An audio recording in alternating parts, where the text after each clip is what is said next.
Good afternoon, everyone, and welcome to our Intelligent Procurement webinar 2024. My name is Tom Gannon, and I'll be your host for today. My introduction is I'm a director with Capgemini Event based in Norway, and I've spent almost the last 10 years working in procurement and supply chain topics. Just while we're waiting for people to join, I want to showcase a short video introducing the study. And then we'll jump into the agenda for today.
Great. Well, we have a packed agenda today, and we're excited to bring you some of the insights into our Intelligent Procurement Study 2024. So shortly, I'll be introducing the speakers that will be presenting today, but I'll provide, before that, a short introduction to Capgemini Group, and then walk through the objectives of today's session and the setup that we'll have. And then we'll get going into the deep dives, looking at the topics and the insights that we'll provide today. So let's meet the speakers for today. So we have with me two colleagues from Capgemini, and we also have a guest speaker as well, but I'll let them introduce themselves. So I will turn over to Kadir to introduce himself. Kadir? Yes, hi everyone, this is Kadir with Capgemini Invent out of Germany. I have a long history of working in the procurement area, mainly when it comes to helping clients to implement all sorts of electronic systems in procurement, sourcing, contract management, supplier management, etc. I'm looking forward to you to go through some of the sections of our study today with you. Over to you, Dico. Hello, everybody. My name is Dico van Dijk. I'm based in the Netherlands, Capgemini, leading the procurement practice within Invent. I've got several years of experience in procurement transformation, and I will be talking about procurement priorities and startups later in this webinar. Thank you. And I'm Philip Eidson. So I am the founder and managing director of Art of Procurement. So I've got 24 years, I think it is. It's scary how many years those add up of experience in procurement, really touching all parts of procurement. So as a practitioner for a number of years on both the direct and the indirect side, really going up to a head of procurement. And then I moved on to the provider side within procurement transformation, procurement outsourcing, consulting.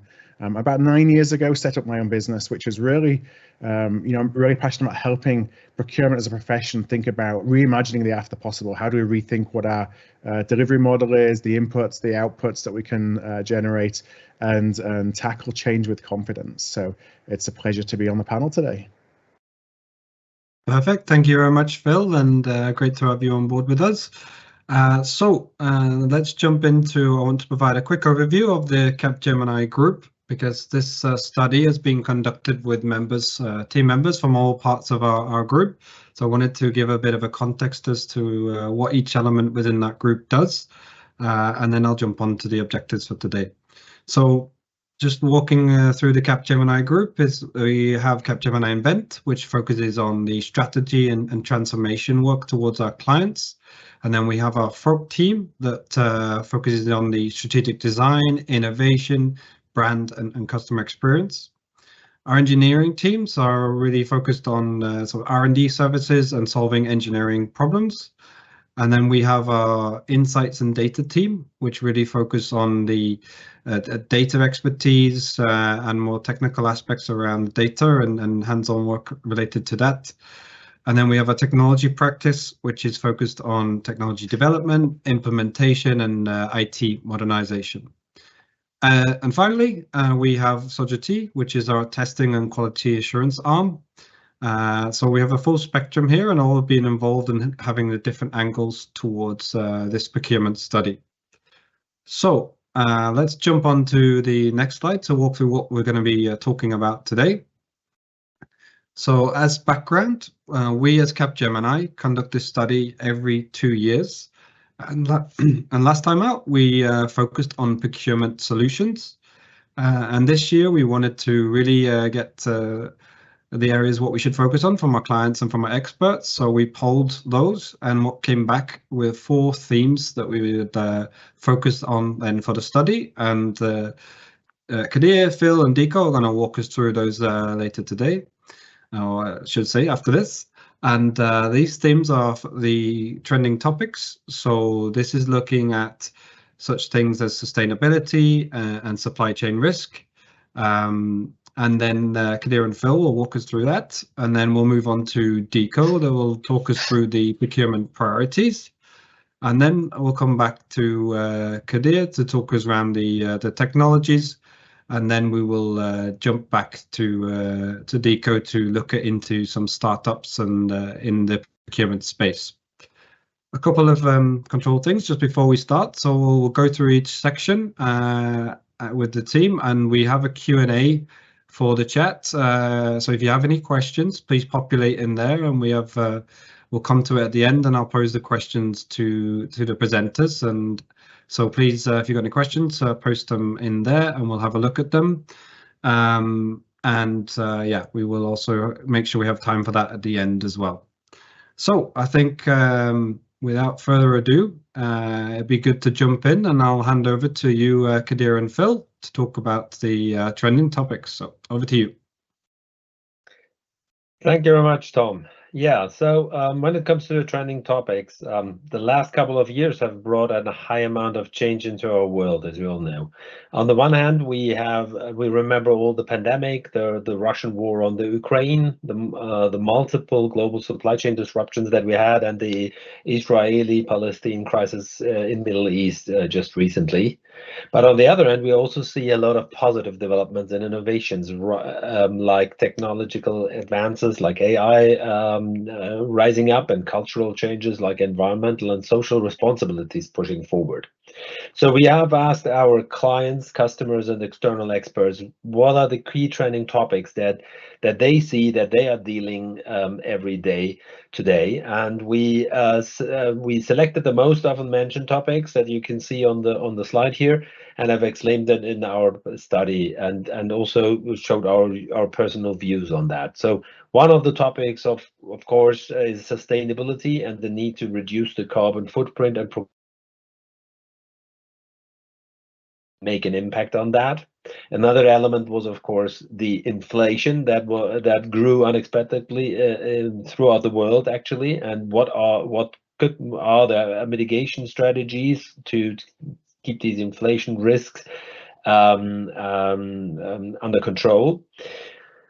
Then supply chain decoupling, reflecting, of course, the geopolitical tensions, became quite significant during the pandemic, but also afterwards. And now, of course, there's a lot of talks about supply chain resilience and risk management. Then we have another area that we cover in the study around supplier collaboration and supplier innovation that has been around since the turn of the century, actually, but lately we are seeing even more a race for innovation, which gives this topic a renewed sense of purpose. And of course, at the end, the question that is really also in all our minds and agenda is how to apply generative AI in procurement today, which is something that every CPO right now has on the agenda. So now, Phil, you have also answered some of these questions. What's your view on these main topics that we have identified? Yeah, thank you, Kadir. And these definitely tie with some of the things that that we see. But I kind of want to just touch on a little bit of the high level, something that goes through my mind as I, are engaging with CPOs, as I look at the survey results from this study, is are we as procurement moving towards a risk and a risk mitigation function? Because there is so much that we are doing that's related to risk, ever more than before. You talked at the beginning about all the different threats that are coming our way that we're dealing with, and it seems like there's not another month when there's something that comes out of left field that we weren't expecting that we have to try and deal with. And so that resilience, I think, is becoming, when you think about the role of procurement and what the C-suite looks to for procurement, are we becoming that more of a risk kind of based function versus even cost savings? Cost savings is a part of risk, because if we don't have control over our cost, then that's a big risk. But are we going a level higher and saying, okay, that's just one of many strategies that we have and that we're having to start to address that connect with risk? When it comes to innovation, I feel like pre-pandemic, that was the big push for us as procurement, was how can we drive supplier-enabled innovation, as an example. And you worry that, because that's a real way for procurement to connect with revenue. And I think that's kind of the holy grail for a lot of us, is how do we position procurement so it connects with top line as well as bottom line? That drives a lot of investment when you think about the different differences in how a sales and a marketing function is invested in sometimes versus a procurement function.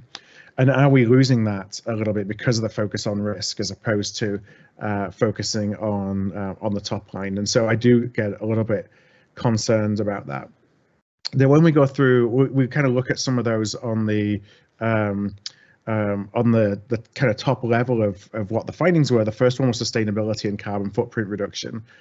My experience so far is that's still a very regional topic.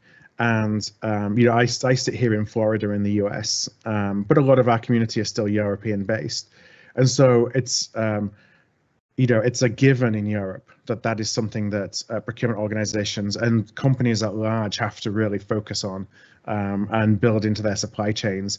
In the US, I think it's still very much industry by industry or company by company. I don't think that there is a movement, so to speak, within organizations here in the States where sustainability and carbon footprint is number one, or is a top focus. But it's coming more to the fore, which is obviously encouraging.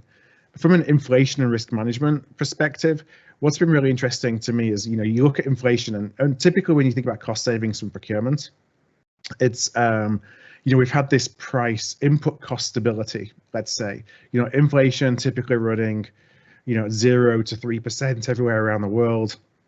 And so it's been about, sometimes is compressing supplier profit margins, or it's been very much a price-based discussion rather than a cost-based discussion, if that makes sense. And so what you see with inflation being the way it is that there's no arguing that input costs have risen, and so it's more for procurement. What I've seen, and those that have been successful, have been looking more at cost drivers, cost analytics. Looking at VAVE kind of type workshops, both for, those may have been traditional for manufacturing, but doing that in the services side as well. Like, how can we actually change the cost to serve by changing specifications or changing KPIs or whatever it may be, so that it's a collaborative effort to reduce cost as opposed to just going to a supplier and using power dynamics to try and reduce the price. Now, the other part of that is capturing the deflation. So as you see, a lot of input costs going up, a lot of input costs are now going back down again. And so a lot of effort placed into when you are taking the cost increases, because sometimes you don't necessarily have much of much potential to push back on cost increases, that you have the ability to capture it back on the downside. Because you can be sure, as we see in our personal lives, that costs companies are quick to increase costs, slow to reduce them. Unfortunately, yes.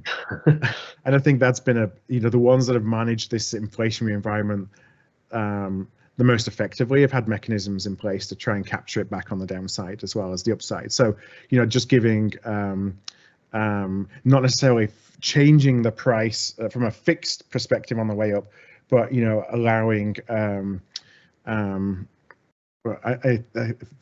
can't think of the word, but it's kind of temporary increases that's tied to an index or tied to some kind of cost driver. Yeah. From very interesting. Yeah, and from the supply chain. Sorry, go ahead, Kadir. Yeah, well, one question is, of course, first of all, we need to say, of course, that in my experience is also very much depending on factors such as industry, as you said, region or maturity of procurement organizations, which of the topic is most relevant, right? Now, the one thing that I think everyone looks at is generative AI. Yeah. However, my feeling is that still most of the clients are rather experimenting on that one. And yes, some have implemented some basic solutions, but that's what's your view on generative AI? I'm excited about generative AI, probably more so than other technologies that feel like they've come and gone, or been more hype based. What I do feel is you're right.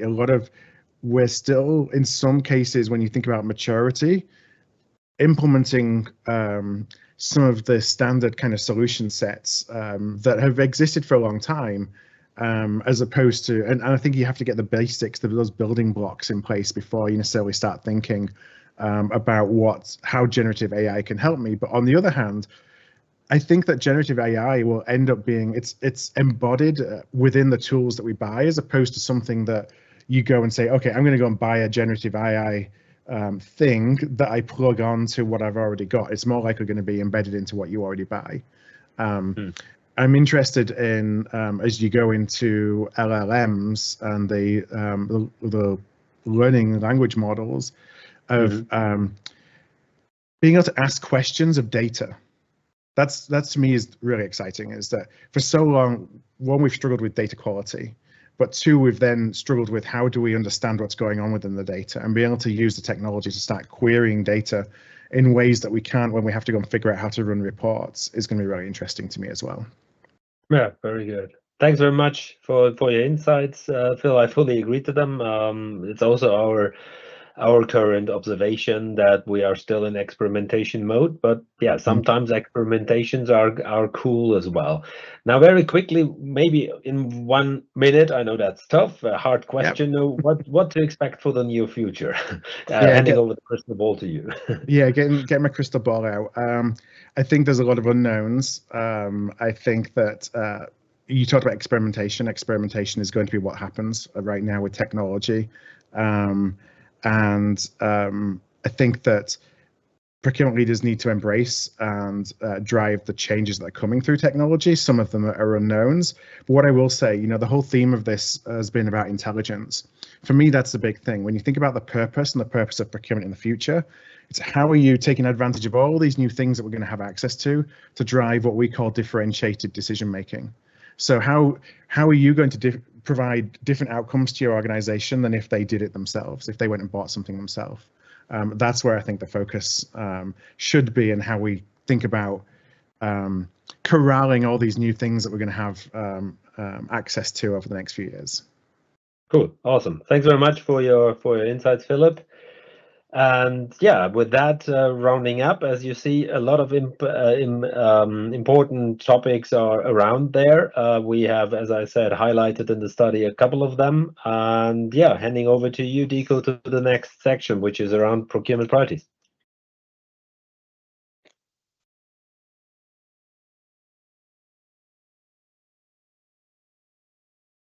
Dico, we can't hear you. Mute, Dico. Yeah. Here I am. Thank you very much, Kadir. So yes, what we did with regards to procurement priorities is the team conducted surveys to highlight and explore our clients' perspective on key challenges and trends for procurement. We reached out to a number of our clients globally to see what their thoughts are on that one. We also reached out to some finance people, supply chain leaders included in this survey, so to get a wider perspective on the different topics we have researched. So the questions range from procurement operations to strategy, basic technology support to advanced AI and machine learning applications, and supply performance monitoring to intentional supplier risk and sustainability management. The overall results pointed to some interesting takeaways as they relate to digitalization and the use of advanced technology in procurement applications.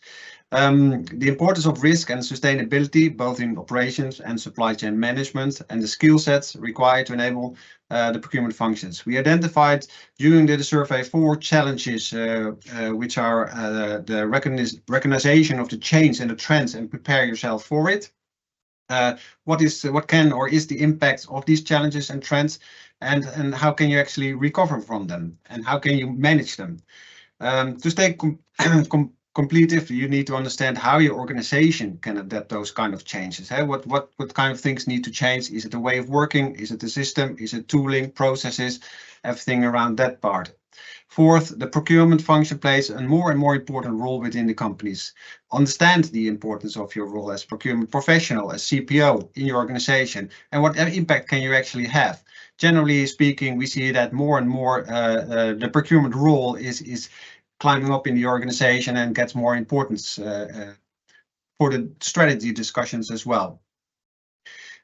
So with that, these next slides, so where we are going to highlight a little bit further on one of those topics which we think is booming at the moment, and that's actually the deployment of challenges of various forms of technology within the function, the procurement function. There's a generally pristine view of support provided of digital solutions for business goals. However, there seems to be hesitance around this adoption, for example, of artificial intelligence and machine learning tools. It's new. People don't always understand it or know how to deal with this. This could be due to other factors as well as technology maturity, lack of available in-house resources with those competences and understanding. Our research also shows that the lack of budget and missing data visibility are contributing to factors to slow the actual adoption of that. What we've seen is that in procurement, invoicing and reporting were areas where AI and machine learning technology saw the most adoption and all being used, while sourcing, core procurement strategy saw the least use of these technologies. And how can that be? So in the report, we will highlight that further, and we can see then why that's the case. We identified 5 areas, use cases where AI can deliver value in procurement, which is predictive analytics. So what kind of historical procurement data can you use, and what can you actually do with it? How can it help you? For example, with purchasing, negotiating contracts, managing your inventory levels. Automated sourcing is another one. Number 2, automation of the supplier discovery process by analyzing your supply data, identifying potential supplier based on criteria such as price, quality, delivery time. This can save procurement professionals time, effort in sourcing and evaluating potential suppliers. The classic spend analysis. We all know how that works. Some of us have done it with the good old Excel spreadsheet, but AI can help that make it much easier. There are tools around that make it easier already, and artificial intelligence takes it to the next step. Contract management. The contracts exist of a lot of data, a lot of key clauses, terms, conditions. They require attention. This can help ensure that the contracts are being effectively managed and used. But reading those contracts, AI can help with that and understand, point out the different topics you need to look after. And last but not least, supplier relationship management. In the end, it's important to keep the relationship with your supplier. I think we all recognize that. But what do we actually know about these suppliers? Performances. Supplier performance is an important topic. How are they performing? But that will allow procurement professionals to make informed decisions about supply relationship and how to continue or maybe discontinue the relationship. So those kind of topics are we further discussing and highlighting in our report. This will also then bring us from AI to our next topic, technologies, which Kadir will take over and discuss further. Kadir, next, back to you. Thanks, Nico. Yeah, as you said, in our third section of our study, we have examined mainly two important questions that clients are asking us over and over again. Which technologies should we use and invest into? And what are the pitfalls that we should avoid when implementing them? In a recent Forrester study, an astonishing number of 82% of CPOs said that they regret their technology implementation decision, which I believe is a very high number. So why is that? Well, in our experience, a lot of companies first unfortunately decide on the wrong innovations and due to that fail in their implementing journeys, not only due to the wrong decision of the technologies innovations, but also that's one of the elements. So let's focus first on how to select the right technologies for yourselves. Now, we haven't invented the golden bullet on how to avoid these costly mistakes entirely, but what we can share is some of our experiences and learnings and best practices on how to go with that. If you see on the left-hand side in the overview, we have something which we call our technology maturity model. So it explains a bit on which technologies you should decide on. And as surprising as it may sound to hear that from a consultant, the answer is it depends. It mainly depends on where you as a company stand in terms of the technologies that you are already using. So in order to select the right technologies, the first step that you need to do is, of course, first to understand where you stand. And then some clients intuitively decide to start their digital procurement journey on the left-hand side with what we call first and second generation of innovations. And that's, from our point of view, also the right way to do it. Fix the basics first. You need to learn to walk before you can actually run. Which is also the problem with some other companies that tend to jump on the innovation bandwagon too early.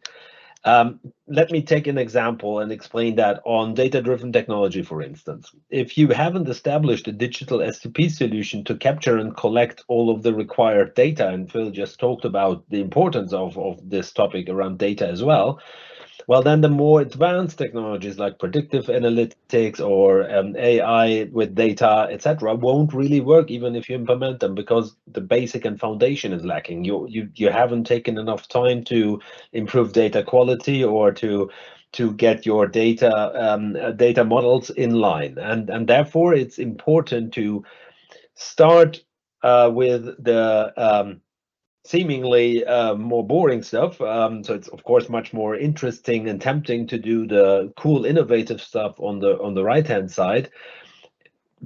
Also because you may see more benefit out of them, but at the same time, the risk of failure is also much higher as they are not only more difficult to establish, but also yet unclear if and how much value they really bring. So today we are looking on some technologies that are really looking quite promising. We talked about generative AI already, artificial intelligence in general. Dico explained just now as well, machine learning, things like the metaverse, for instance, are also things that people are talking about. For sure, it's interesting to look at that. But some of these technologies actually will be relevant for us in procurement and supply chain, but others will not. Take blockchain, for example, which was a super hot topic just as recently as 2-3 years ago. It found its use case in cryptocurrency for sure, but when it comes to procurement, we can't really see a widespread adoption of it because it's just too complex, too complicated, and doesn't solve enough problems to really have a widespread adoption. So the ones of you that are truly using already the first and second technology generations, I can congratulate you. You're on the right way. You can, of course, now focus more on experimenting and exploring the possibilities of the other emerging technologies. The others of you that are maybe not as far yet, I would rather suggest that you keep some more time in getting the basics done before you actually delve too much onto the more emerging technologies. Now, when we look on the next slide, we also have asked our experts and clients which they believe are the most important reasons on why procurement technology projects tend to fail and what the best practices are to avoid these failures.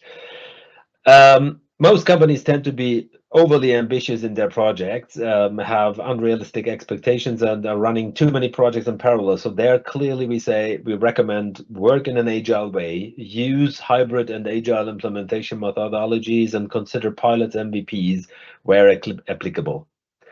Another topic that is still hot, honestly, well, at least it was hot already since I entered the procurement world ages ago, is the so-called war for talent. Every CPO should make recruitment and people development a strategic activity, and strengthen basically also the procurement department with that. Speaking of the CPO and the C-level in companies, alignment is key there with top management and all stakeholders on the strategic initiatives to further show the importance of the procurement function also in the company. Next point is what we call organic processes. A lot of companies struggle with their homegrown, long-established processes. In some cases, they're there for good reasons, due to maybe industry or regulations. However, often tend to rather hide behind these long established processes without good reason, and don't even dare to automate and standardize their processes, not even trying to transform the businesses by automating processes based on the selected technologies, because they fear the low adoption, which brings us to the next point, which is around change management, which is also absolutely paramount.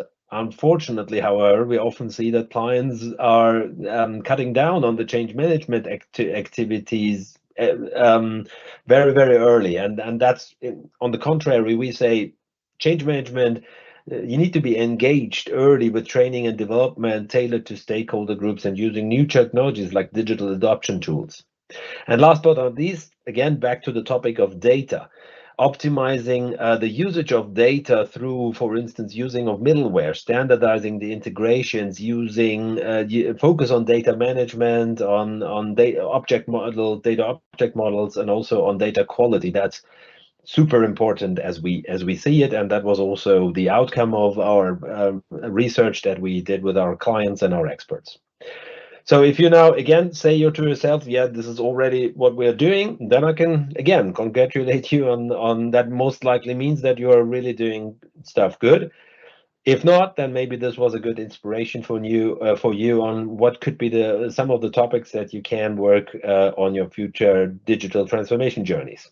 And with that, I would like to hand over to Dico for the startup section.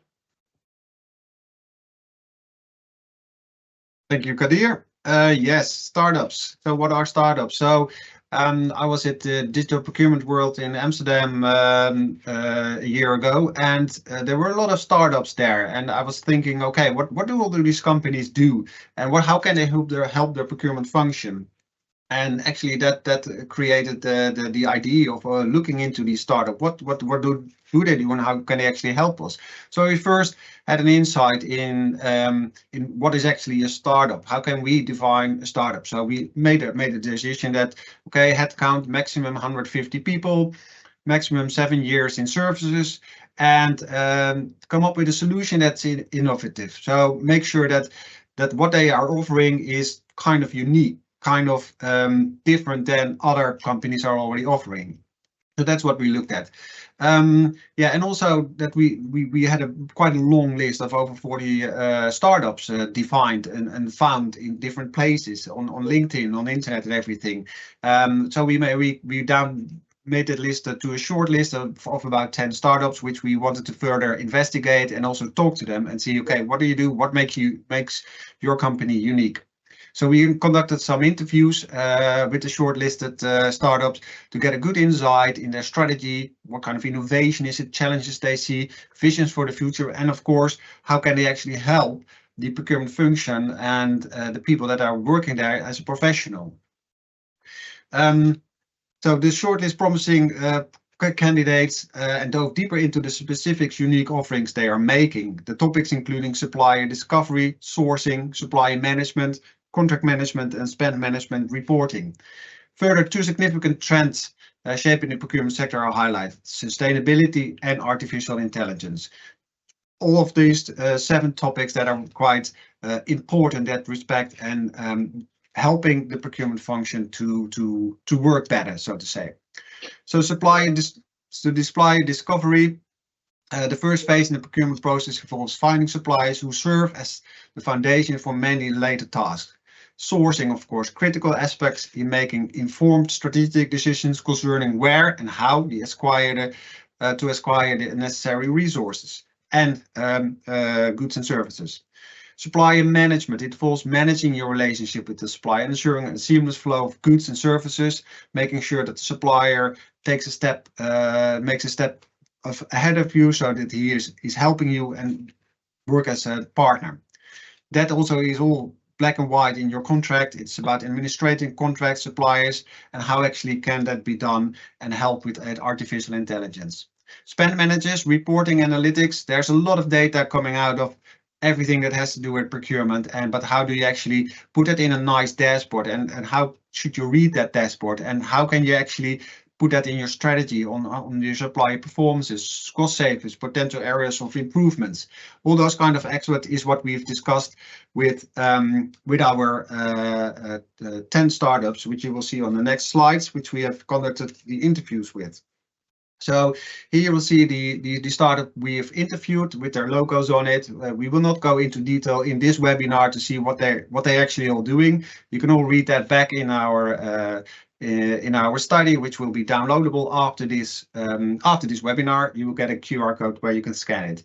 As said, we've had about 40 plus startups, which are nearly all of them mentioned in the bottom of this slide, which we've had contact with, which we know what they're doing, and further are able to discover in the nearer future. So if we move to the next slide, we've also looked at, okay, what are those considerations before you actually partner with the startup as a company, but also how is that landscape being set? Some startups include some startups and their solution may seem like an add-on on the current procurement environments, offering solution to specific issues, and that's what they do. And meanwhile, others provide comprehensive best-of-breed solutions. Some of the shortlisted startups have entered partnership to provide better solutions with larger long existing solutions in the procurement world.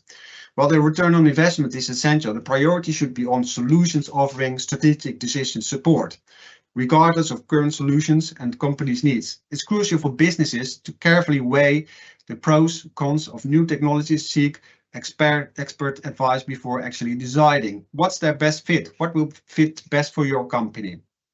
Companies opting for new technology should also focus on equipping their employees. It's good to have a very state-of-the-art solution tool in your company, but how does it actually work? People need to be trained for that. They need to make sure that they know how to use it to optimal technology usage.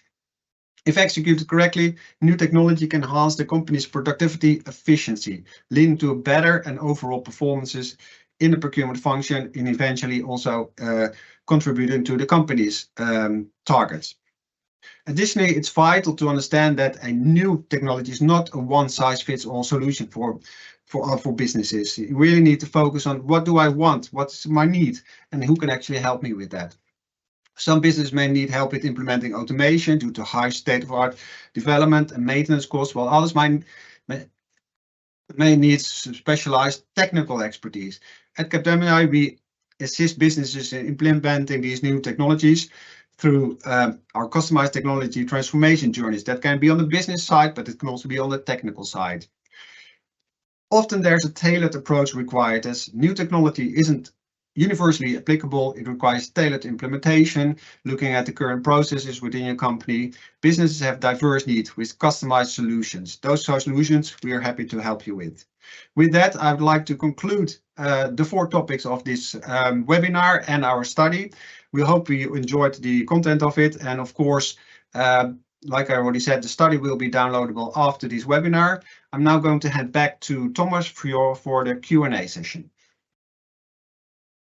Perfect. Thank you, Dico. So, and thanks to Kadir and Phil for walking through the content as well. So, lots of very interesting stuff, lots of innovation tech out there as well that procurement can do. So, just to let you know, if you have a question, our Q&A should be open now. So, if you've got a question, please put it in the chat. But I have a first question, and I'll post this to Kadir and Phil. So, I've had lots of innovation here in procurement, lots of good stuff. But one of the main problems I see with clients is how can the procurement function move from more of a support function to be seen as more a business partner and bring some of this more to the table and help solve the business problems. So I'll maybe start with you, Phil, and then Kadir, if you jump in afterwards as well. Sure. Thank you, Tom. And that's a great question with probably a lot of different answers of different levels of complexity, but I'll start by really saying the high point, or the where to be a trusted advisor within your organization. For me, it's truly around how you're aligned with the goals of the business, how are you aligning the procurement capability. That's kind of the top level, and lots of things can fall off of that, of how you deliver that. But so many times you see this misalignment between procurement existing to achieve procurement targets, which are often cost savings based. And that's not necessarily what the organization needs from an organization that's helping them better manage their third party spend. And so you really need to be looking at that connection before. It doesn't matter how much you invest in technology. It doesn't matter how much you invest in really good people. If you're truly not connected with the needs of each individual stakeholder, then it's always going to be an uphill battle. Kadir, any thoughts from you? Yeah, I mean, one of the things that I've always think when I ask about these questions is what is the value, of course, that the procurement function can bring to the organizations. And sometimes, as you also already said earlier, Phil, we are often, of course, reduced to the cost saving, cost reduction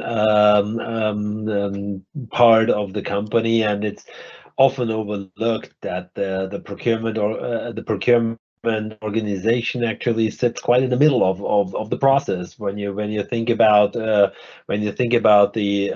R&D departments, basically starting with their work, and if they would early on include the procurement organization, we of course could add much more values. But somehow, of course, we are rather seen as the disturbance, as basically the odd child at the table. So from that angle, I often think we are a little bit, of course, ourselves falling into the trap to too much jump into the discussions around cost savings. Can't we do this cheaper instead of just thinking on bringing more value with bringing innovative ideas to the table. I worked for a Swedish company that makes furniture some years ago, and they were really brilliant with that in their organization, because when someone came, basically they made suggestions on, okay, can't we just do this with different materials, and by that save package weight and save, for instance, space on the packages instead of using that hard and they really took this discussions with the engineers on eye level, and that was impressive to see. Actually, we are not doing that we are not doing that everywhere, but I would wish we would do it more often, actually. Perfect, and I fully agree with those comments from both of you, Phil and Kadir, because I've been seen this far too often as well, that being the odd child at the table. So it's yeah, something hopefully resolved. But I've got a question as well to Dico. So Dico, in relation to the AI, so automated sourcing is a use case that, from my perspective and my background, I could see great potential in, but it's also one of the areas that has the least uptake in sort of the AI ML side of things at the moment, based on the study. So is it from your thoughts, is there any reasons behind that? And do you have any good use cases from our experience or starting to pilot these things in this area that might be a benefit to the audience here? Yes, absolutely, Thomas. Yeah. So first of all, it's indeed in the survey we conducted with our clients that they come up with sourcing at least area where they think they can use it. One of the reasons is that sourcing is still quite a people activity. Buyers would like to talk to people to see what kind of suppliers they are actually picking up. Sometimes it's also good their old network they are reaching out to, so they know who to go to. They don't always trust yet those kind of system. However, you do see with the kind of trial and error activities in using the technology for sourcing, that in my experience in a client I worked for last year, we tried this, and they were quite surprised with the suppliers that the system came up with. Some of them they know, so they recognize, okay, that's actually good. The ones that I work with regularly also come up. So it's a change. It's really a change element in the way of working of the buyers, that they have to get used to the system. There's some big companies, there's die-hard buyers, so to say, that have some issues, or not issues, but trouble actually changing and adopting the technology in that respect. If I may chime in here as well, one of the things that come to my mind when it comes to that question is a couple of years back we also had a client asking us on how to use AI technology, for instance, to make a decision on out of an RFP to come back with a suggestion for the best fitting auction type, which we then started with delving into that topic with the client, but very, very quickly realized, well, actually the databases for even taking such a decision was very, very minimal. Because when we asked questions on, okay, on which rules do you even decide if it's a Dutch or English ticker or whatever auction type, Japanese and etc., and it turned out that in the majority of the cases, when we asked the buyers on how do you decide, they said, well, gut feeling.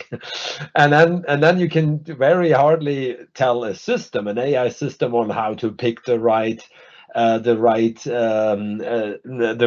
auction type out of an RFP if you can't even describe it yourself. So I think that's a very important element why I feel it hasn't really catched up yet, because the data foundation to even say what could be the right way to do it is missing.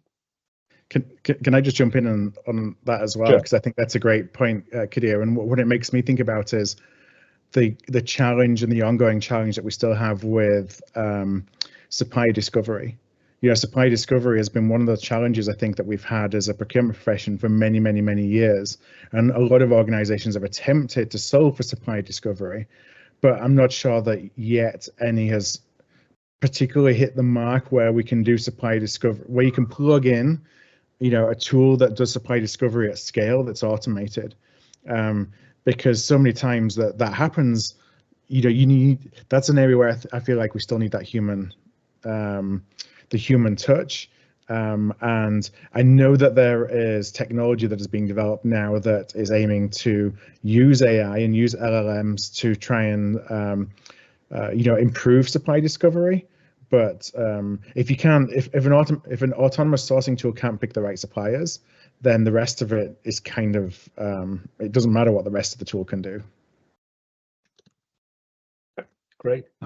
Perfect. And I think there's some now starting to develop, like lots of areas, some great use cases in AI as well, especially around negotiation bots and everything, which can be used and get some positive feedback from both client and their vendors as well.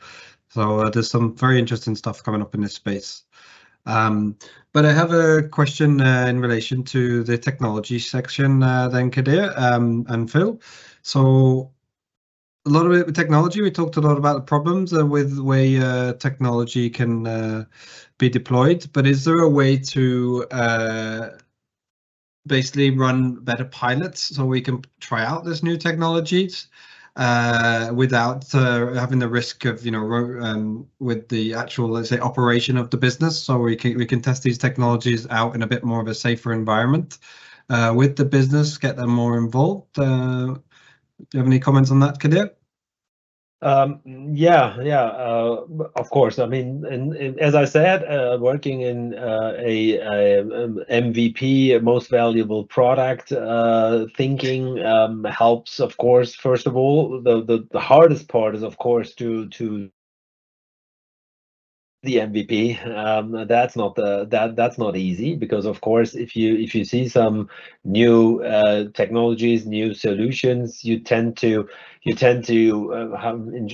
have a saying, I guess it's quite universal, the appetite comes with eating. So that means, of course, people are growing the scope more and more when they just are getting enthusiastic about the solution. So limiting yourself actually deliberately of saying, okay, we deliberately go rather in some sort of a speedboat approach, saying we really want to only have 2 months or 3 months, and we only want to have parts of the solution, seeing if it actually works and seeing if it actually works for us, more than in the proof of concept scenario, rather than going full scale. Okay, let's do this, let's invest into this. Now we go into a large full scale 5 years plan. That's not the way to go. It's the opposite, trying to limit yourself, and if you can't really control the scope that much because you tend to be too enthusiastic, then you can control it by deliberately controlling the time frame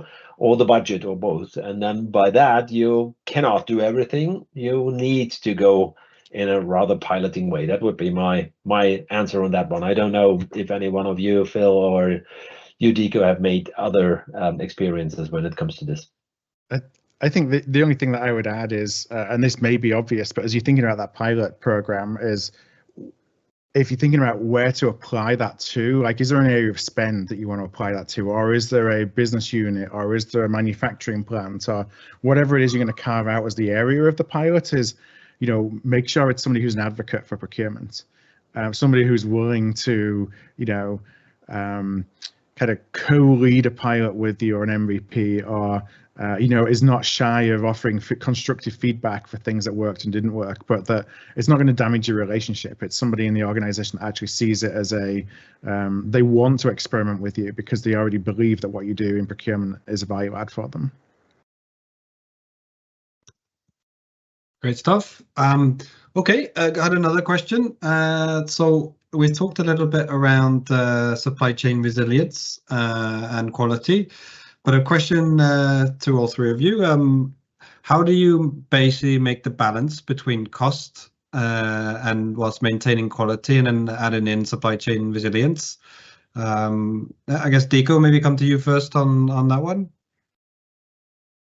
Yeah, so yeah, it's the procurement function is obviously known as a cost function, as so to say, but it's also very good for the strategy of your company, and making sure that the right quality and resilience is maintained in your supply chain does cost any money. It's a balance between having good negotiations with your suppliers, but also making sure that products and services are delivered in the right quality against a fair cost. Phil and Kadir, any comment on that one as well, or I can jump on to the next question? I can jump in quickly, and I smiled when I read that question because it's like an age-old, I think, challenge of balancing cost and quality. And I don't think there's a right or good answer, because at the end of the day, if you want that resilience and you want that quality, that typically has a cost. And so I think that what I see, at least from more organizations, is their realization that they're willing to invest in resiliency. So there's that recognition that, you know, having optionality within your supply chain, for example, having you know, materials shipped 2 different ways around the world instead of just using one route is going to cost more money, and it's an investment they're willing to make. So I think that what you need to make the business case for why it's costing more money, or why you're leaving cost savings on the table by building resiliency into the supply chain. Perfect. Couldn't agree more on that one. had another one come in, and we've got a few minutes left, so we might have to a bit short on this. But question is, in the light of high demand for risk management strategies, how can procurement teams segment their suppliers to balance the time spent on risk mitigation against the relative importance or value of the spend with the supplier? So anyone want to put their hand up for that one? So how do we balance basically the risk mitigation and versus the spend with the supplier? Kadir, I'll reach out to you. Yeah, that's a tough question, a good one. I mean, the only thing that would come to my mind is, of course, either the good old ABC analysis or the quadrant logic. I don't know who invented that, but I think it was Kraljic where you basically look at the most strategic suppliers first, and then of course you really focus on them and do the risk mitigation. But that's the best answer I can get out of that. I don't know, Phil, if you can answer that better. So I had the pleasure, and I use that term loosely, of having to help build a third-party risk management program for a US financial services institution back when, just after they took bailout money from the government because they were about to go bankrupt. And so we had the Federal Reserve watching us in the building as we started to build this TPRM program. You know, the way that the pendulum went completely the other way, because, you know, the danger with risk management processes is you can end up just bringing business to a complete standstill because you put too much process in there. What I would advise is, you know, as you think about the things that you buy, look at the risk inherent with the product and service you buy, and what the risk kind of profile is of that product and service, and then you can start doing the assessing whether it's high risk, medium risk, low risk. Those that are high risk, and that's not the questions you ask to determine that, are not necessarily cost-based questions. They can be risk-based questions. That allows you to at least say, okay, out of my 1,000 suppliers, these are the 20 that are high risk. And now I can start thinking about what mitigation strategies and how much time do I need to spend on due diligence and all those things with just that small segment of suppliers, as opposed to thinking, how do I address that across everything? That's probably what I would think about recommending in terms of where do you actually focus your time. Great, good answers, and thanks for answering on the spot, guys. Not always the easiest, so appreciate that, and thank you for speaking today as well. I think we'll have to wrap up the questions there. So if Nadine, if you can just share the slides again, then we'll look at the wrap up. But we have the QR code on here to download and the Intelligent Procurement Study, which today we've gone into insights, but is a very comprehensive study looking into all the topics that the guys have discussed today. So please download that, read that, and reach out to the team if you have any further questions or want to know more from Capgemini, how we can discuss that with you and your business. Then please reach out to those of us on the call as well today. But for myself, I want to say thank you to Kadir, to Dico, and to Phil for joining us and going through that today. And then also to the wider Capgemini team. It's been a big effort to conclude this study. So thank you everyone that contributed as well. And thank you to those that joined. And with that, I will sign off and have a good evening, everyone. Thank you very much, everyone. Bye. Thank you.